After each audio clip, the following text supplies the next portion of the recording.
Hey there, it's Dr. Ashley Southard, and I'm so excited to be bringing you this COVID coping video series alongside my dear friend and partner in change, Dr. Julie T. Anné. It is our hope to be giving you some tips and strategies for how to navigate through some really tough decisions and some really big emotions that are coming up with this pandemic life. Now, with today's video, I want to talk about being in it for the long haul. We are entering our 6th month of COVID life, and what used to feel kind of novel and seemingly short term is now the new norm. I think in the beginning, so many of us were in this temporary mindset, thinking we just kind of needed to have some patience and be flexible. This would all end soon, and we just kind of had to stay in a holding pattern and keep things together until everything could go back to normal. And people came up with some pretty brilliant makeshift solutions for how to cope with this. I know many dining room tables that became the home office.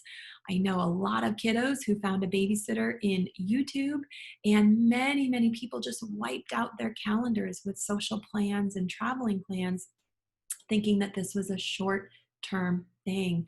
And I think we're all learning this is much more semi permanent than any of us maybe ever thought. And the reality is, humans can only live in limbo for so long.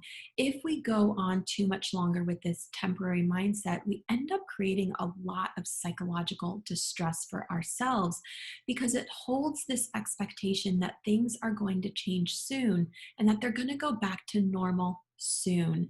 And so we're constantly left waiting, feeling disappointed. So, to really preserve our psychological well being and resilience, we must embrace a semi permanent way of thinking about COVID. So, our psychological resilience is going to come from being flexible, adaptable, and creative.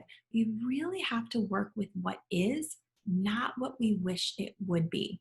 Now, I'm going to give you 3 tips for how to do this. We have to change our mindset, we have to change our space, and we have to change our routines. Now, mindset, of course, is the way in which we're going to be thinking about COVID life. So we have to go from temporary to semi-permanent, which means we need to think about this as the new norm.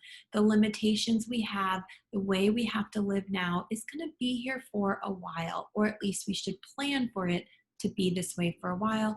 We want to stop waiting for it to change and going back to the life it was before. We must lean in to COVID life.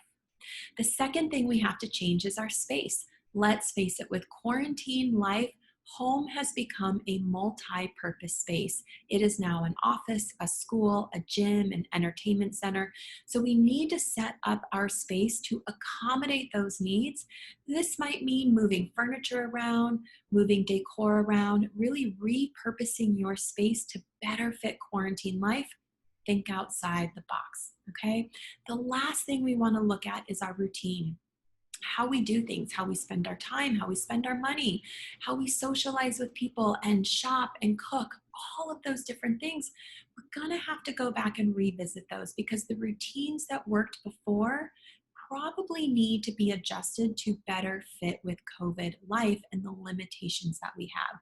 That might mean looking at when you want to be getting up in the morning and go to bed, when you want to be doing your grocery shopping, when you want to be getting work done while maybe the kids are learning in the other room. We have to reevaluate the way in which we're doing things to better fit our COVID life needs. So we have to think outside the box, we have to be flexible, and we have to be willing to make those changes. When we do that, we are investing in ourselves, we're investing in our well-being, and guess what? We're going to feel a lot better, even in the face of a pandemic, okay? So change your mindset, change your space, change your routine, and I think you'll find you can lean in to COVID life.